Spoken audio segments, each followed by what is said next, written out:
Sa gitna ng corruption probe sa gobyerno, lumutang na rin ang umano'y lavish lifestyle ni na House Speaker Martin Romualdez at Congressman Contractor Zaldico. Bumili si Romualdez ng 2 Gulfstream private jets mula kay ultra-bilyonaryo Lucio Tan. Ang isa raw ay pre-owned G150 na nagkakahalaga ng up to $8 million. Ang isang G550 na posibleng umabot sa $35 million o 2.6 billion pesos. Nakapark daw ang aircraft sa hangar ni Tan at nakuha na raw nito ang atensyon ng Malacanang. Si Zaldico naman na nasa Amerika, pinupull out na umano ang kanyang sariling fleet ng luxury jets at choppers sa Pilipinas. Ayon sa mga dokumentong nakalap ng bilyonaryo, pinapa-register na ng kanyang Misibis Aviation ang fleet nito. Partikular ang umano'y Gulfstream G350 na may halagang $36 million. Ang namumuno sa aircraft leasing business ang anak ni Ko na si Michael Ellis Ko. Meron din umanong 5 luxury Bell choppers ang Misibis Aviation na ginagamit para ihatid ang guests sa luxury resort ng kongresista sa Albay.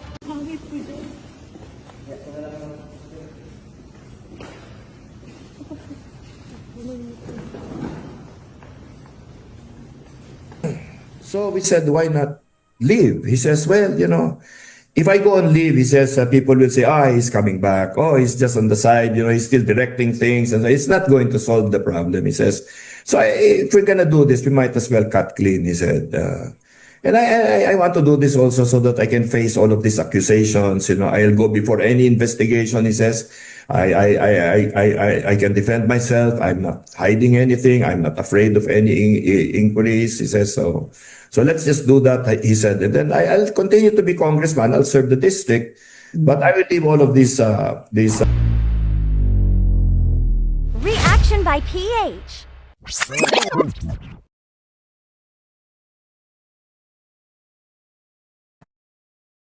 Ayan, magandang araw mga ka-reactionBY. Ako po si reactionBY. Ito po no, at sabay-sabay po nating panoorin at sabay-sabay po nating i-comment sa comment section no.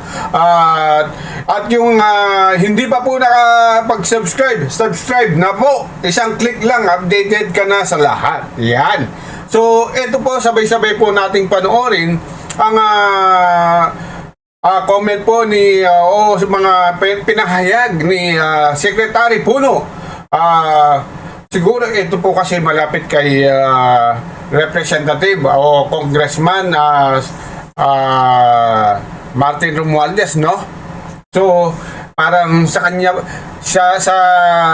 kanya po nagpaalam si Representative Martin Romualdez. Yan. So panoorin po natin sabay-sabay kung ano pong i-comment nyo. So maraming salamat po sa lahat ng subscriber at maraming salamat po sa panunood. Eto na po. Alright, so is Speaker Martin Romualdez resigning or is he taking a leave of absence? Okay, well, you know, about 3 weeks or so ago, Martin Romualdez convened the House party leaders, and he told us that, you know, he wanted to step aside. This is like 3 weeks ago. And he said that the reason for this was, he said, there's just too much controversy in the House already now, and it's affecting the work that everybody's doing. He says, everybody's focused, of course, on the controversies on the flood control projects. And he felt that he needed to step aside and face the accusations and rumors regarding whatever was happening in the flood control area. Of course, the party leader said, you know, we don't think that's a good idea. Please do not resign. And it went on for about another week and a half.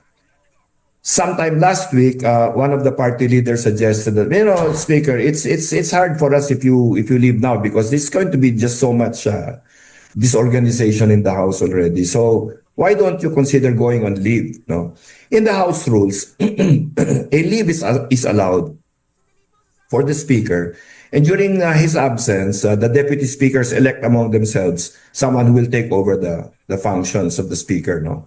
So it was it was there for a while. Last weekend, Saturday, if I'm not mistaken, evening, he texted me and he says, I think it's time for me to go. He says, thank you for your support. This last Saturday.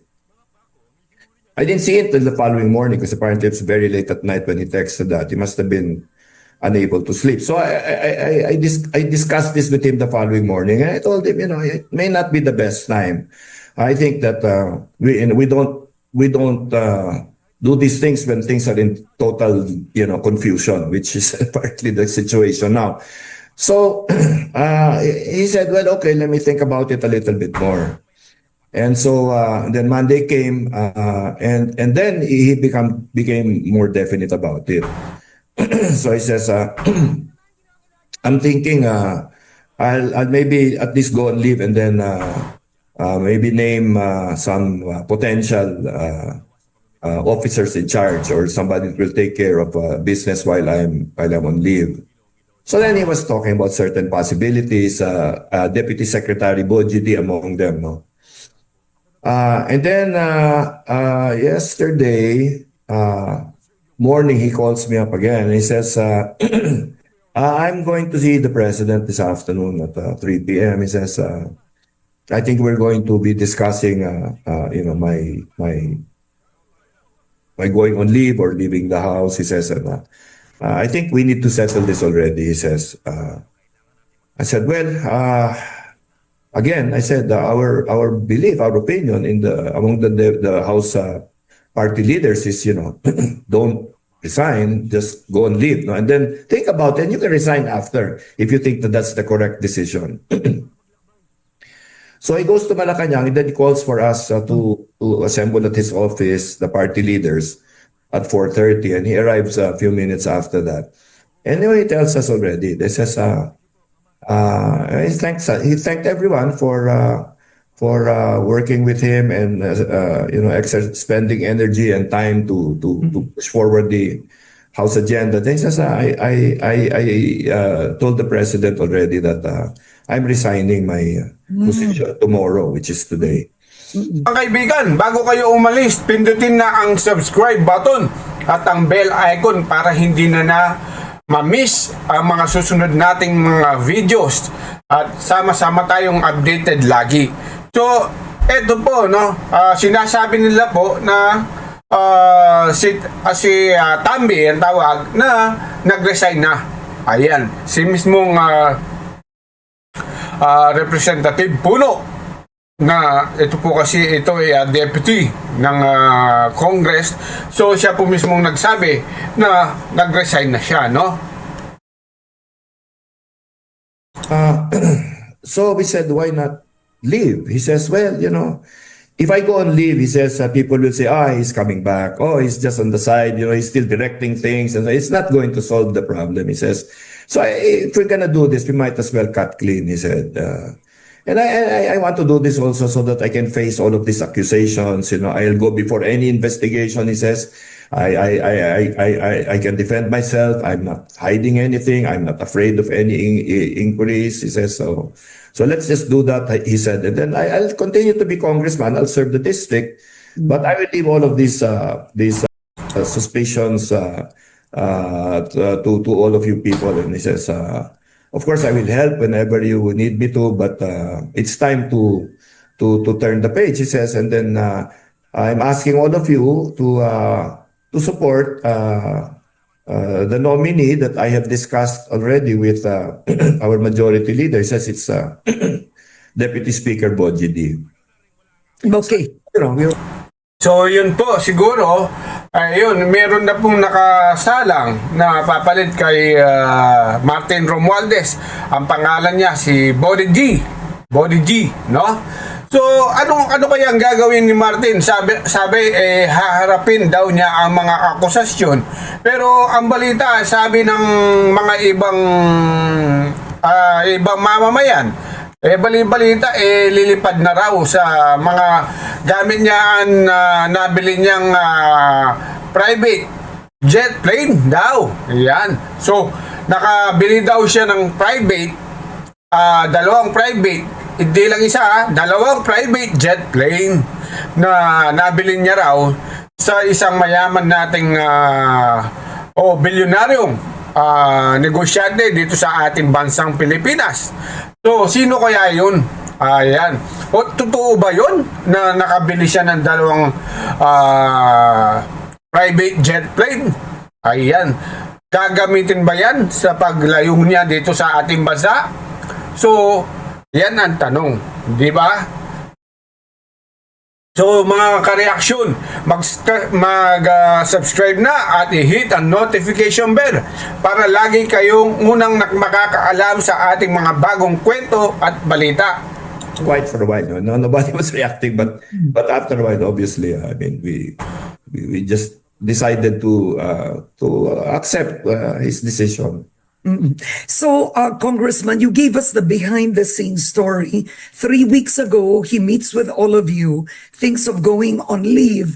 Yesterday, he has a meeting with Malacanang, and it became about resigning. Do you believe?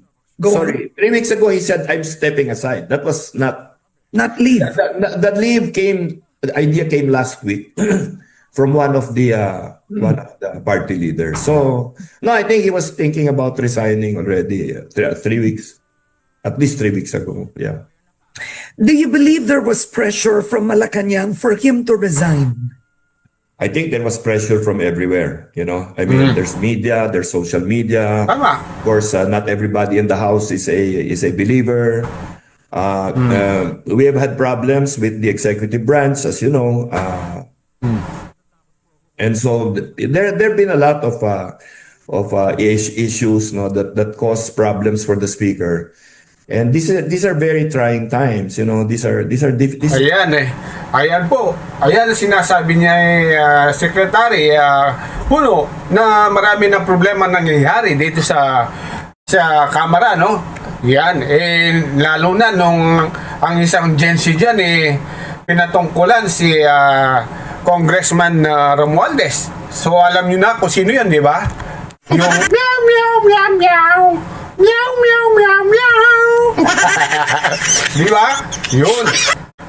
So, yan. So, marami na ring umaalma kasi alam nila sa mismong kongreso na marami na talagang nangyaring hindi tama. So, kailangan na rin siguro mag-shuffle. Di ba? Pero higit sa lahat, sana etong mga akusasyon kay Tammy, sana wag siyang lumayo at harapin niya. Kasi ang taong bayan talaga galit na sa mga corrupt na opisyal ng ating bansa.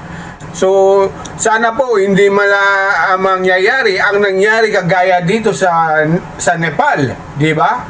Sa Nepal po, grabe talaga ang nangyari. Pinagtatapon sa ilog ang mga politiko, pinagbababato, pati mga bahay, mga palasyo, pinagsusunog.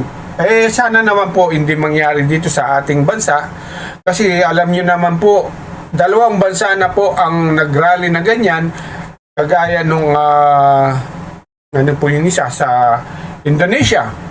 Una ang Indonesia, tapos Nepal. Ayan. So sana po wag mangyari dito. So lahat na po ng mga politiko sa ating bansa, sana po pagbago na kayo bago mangyari ang lahat. Yan, sana maintindihan nyo po ang mamamayan, sila po naglulok sa inyo sa pwestong yan. So sana po wag nyo pong gawin lahat yung dahil makapangyarihan kayo. Hindi po, ang mamamayan talaga ang mas may kapangyarihan. Hindi po ang mga nakaluklok dyan. Kahit ang presidente pa, wala pong sasabihin dyan kung hindi ang mamamayan. Pag gusto ng mamamayan, pag nagsama-sama ang mamamayan, wala pong magagawa talaga ang mga politiko. Nakita niyo po ang nangyari sa Nepal, di ba? So, mga politisyan dyan, mga politisyan, maghunos dili na po kayo. Ayusin niyo na po lahat itong mga nangyayari dito sa ating bayan, no? Difficult time in our political life, no? I mean, I'm sure you also are seeing so many unprecedented things happening as I am now, no? I mean, So, yeah, I think pressures for sure. Yeah, for sure. But do you believe the speaker wanted to stay and President Marcos Jr. asked him to resign? Or he took it upon himself that with everything that's going on, I should resign or step aside?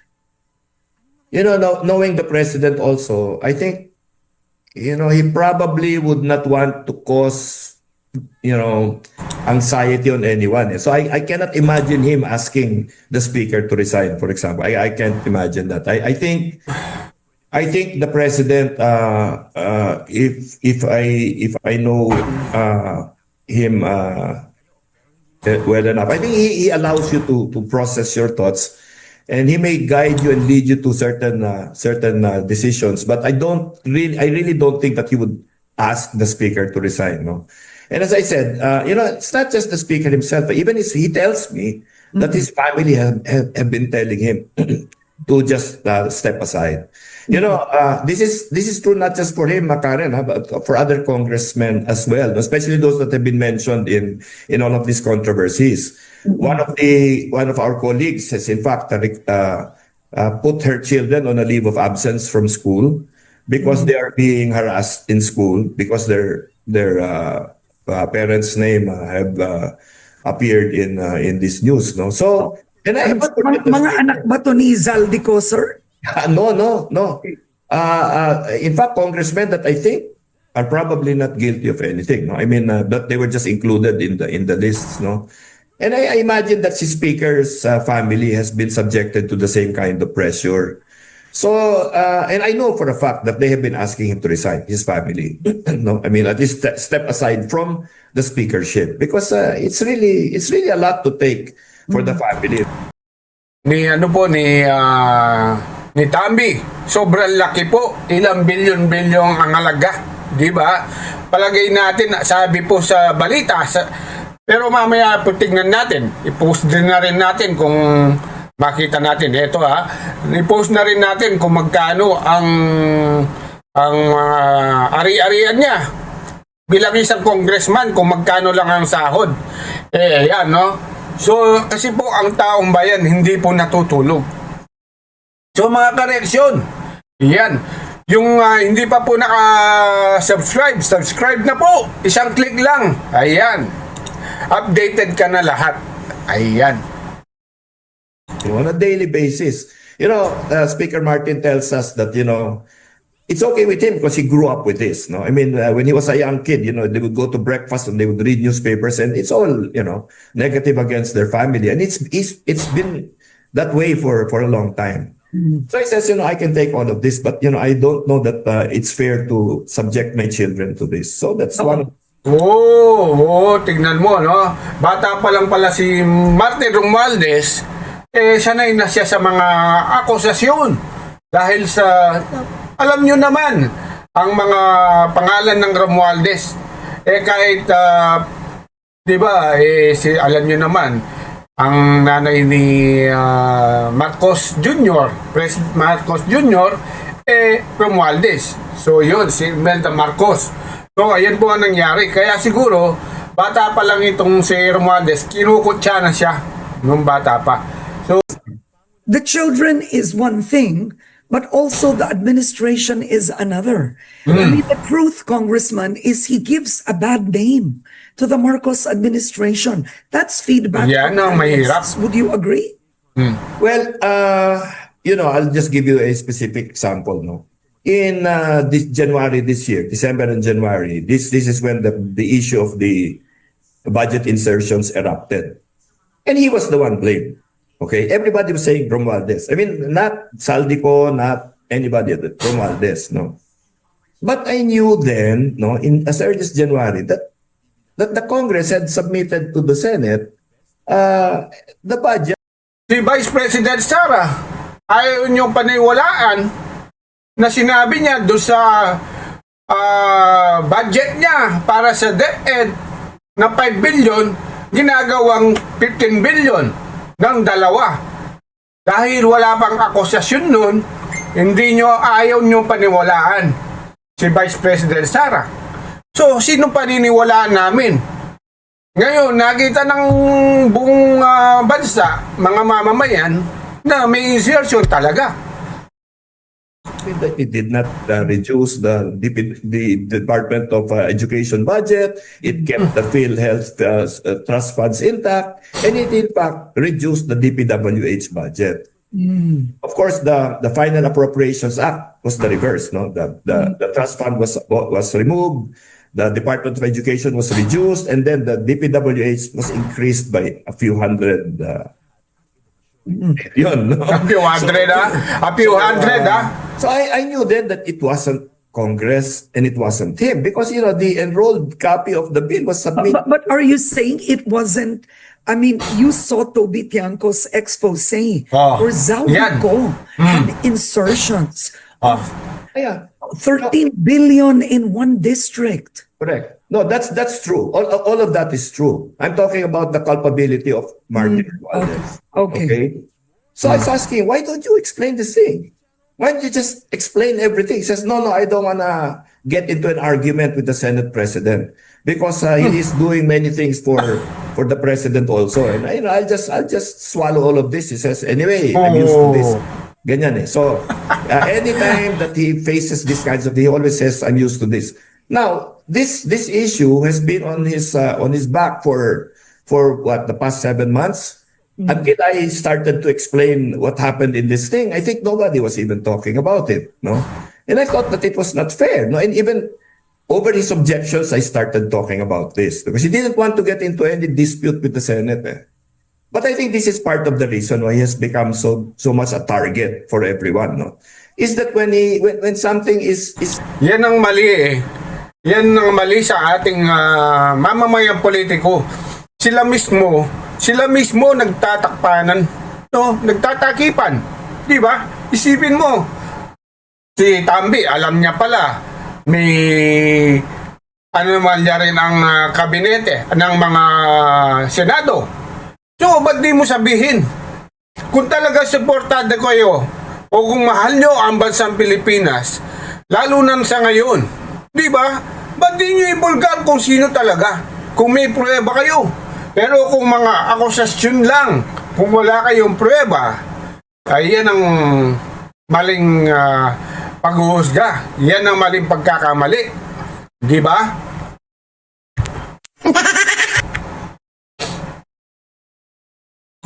is an attack is made on the administration and he is the target, he allows it to happen because Well, Congressman, I mean, I understand you work with him, but I think we need to hold our leaders accountable. He is the Speaker of the House. The budget emanates from the House. There are talks of ostentatiousness and extreme wealth. Yan ang sabi ni Miss Karen Davila, dapat accountable talaga kung sino yung mga corrupt na opisyal. Hindi lang dapat si Tambi ang dapat accountable, pati na yung mga sinasabi niya na mga senador. So sabihin na natin para magkaalaman na, hindi yung magtatakipan. O kung paano kaya kung si President Marcos, hindi ba nila pagtatakpan? Kung sakali lang, kung totoo ba yun? O yan, no? Kasi siya ang ating presidente, so dapat alam niya ang buong nangyayari sa ating bayang Pilipinas. Diba? Private planes, supposedly more than 10 houses in Forbes Park. I'm sorry I have to bring this up. Oh, yan. But to defend the speaker that he's a victim in all this, it's appalling to the Filipino people. At the end, he would not even explain the corruption in the budget that he allowed. That he allowed. The House passed it, Congressman. In the end, we are talking about the public being angry of the ostentatiousness and extreme wealth of Martin Romualdez, Zaldico. This is not the time of the wealth you and I have seen in past administrations. Galit na tayo nun kay GMA, kay ERAP, etc. This is a whole other level of alleged corruption. The levels of Nepal. Yeah. That kind of anger which Sika. about homes abroad. I mean, Congressman, it's very difficult to defend Martin who was in power unless he submits his salad. He explains. Stepping aside, I don't think is enough for the Filipino people. I mean, it's not personal to me. I'm not angry at him personally, but as a leader, this is inexcusable. Parang biktima pa siya na ang bait niya. Gusto niyang tumabi. Hindi No, actually, I think, the reason for his stepping aside is precisely because he wants to address and face all of this. Good. Okay, Good. so Good. I Good. think, Good. I'm not painting anyone as a victim here. I was just addressing that issue in terms of propaganda. No, I mean that when he is attacked, he doesn't always answer. So that is why he gets blamed for some things that are really not his fault. Now, as to the things that are his fault, I guess that is why he is stepping aside now and not just going on leave so that he can face it. No, and I think it's good that he will face it. All of these things, the But houses, But why won't the insertions in the 2025 budget, why won't it be his fault? I mean, Because doesn't right the now- buck stop with the leader? I Di ba think- ano nang tinuturo natin, sir? Well, here's the process sa budget. As I explained earlier, the House version did not have the insertions. It went to the Senate. Senate lagi ang Congress had Secretary a Puno, no? committee. The bicameral committee was composed of many representatives. Then they decided to make it a So, okay. Ganito na lang po kasimple yan, no? So, Deputy Secretary Puno, pinipilit mo ang Senado ang nag-insert. Di ba? Yan ang tanong. Kung yan ang totoo, patunayan natin. Dapat ilaban natin yan. Secretary Puno, Congressman Romualdez. Yan. Sabay-sabay, imbestigahan lahat. Para kung kailangan magkaalaman, huwag magtakipan. Di ba? Pero pag nagtakipan, nalaman ng sambayanang Pilipino, ay kayo na po ang bahala. Kasi alam nyo naman, mainit na ang nangyayari ngayon sa ating bayang Pilipinas. Di ba? small committee. The small committee was 4 people. Okay, Senate President Chis Escudero, Speaker Romualdez, Senator Grace Poe, and Congressman Saldico. Oh. That was the small committee. The small committee went into their meetings. This is where the insertions were put in, by the way. Yun. So nandun po siya. No, Nandun siya eh. the speaker did not attend those meetings.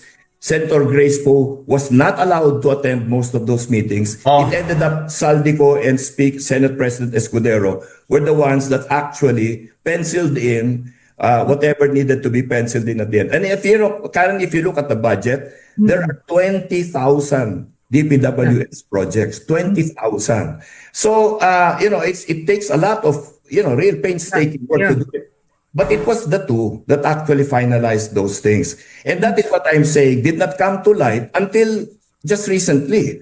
This is the situation everybody knew was the case as early as January. So now, Congressman, with regards so to the- is it right to say that Zaldico and are you saying she's Escudero are frankly to blame yes, for the 2025 budget? yes.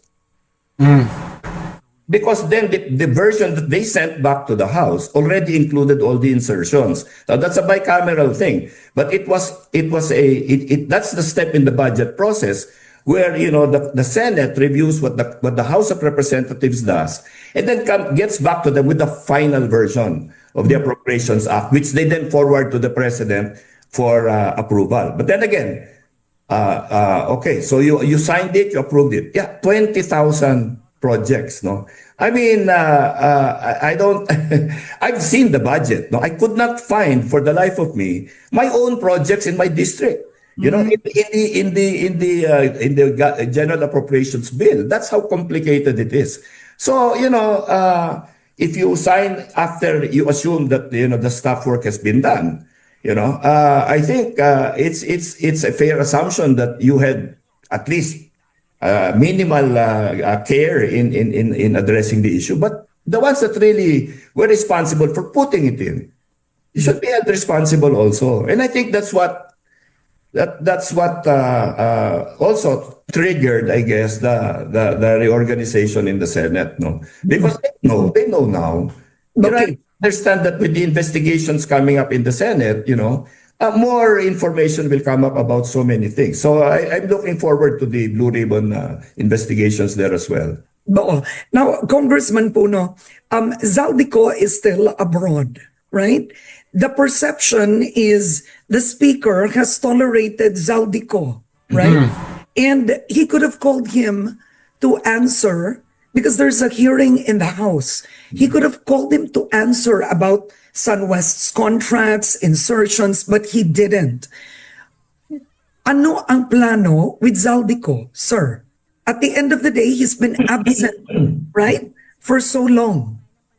The speaker does not participate in committee deliberations, no. So it's actually the job of the committee to invite, to summon, to their hearings, no.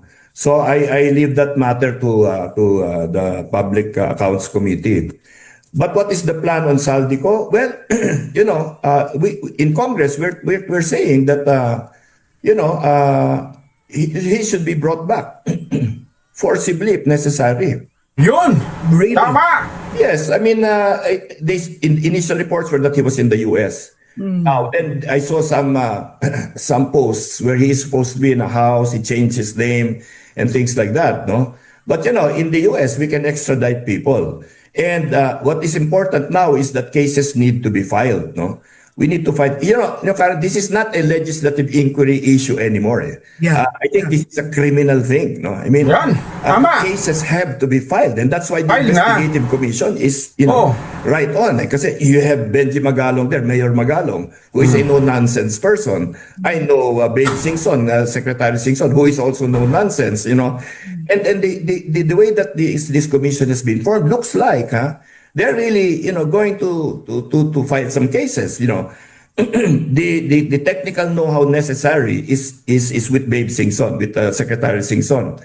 The legal know-how is with Supreme Court Justice Andres Reyes. Investigative competence is with Mayor Magalong, and the finance, these budgets things, etc. We have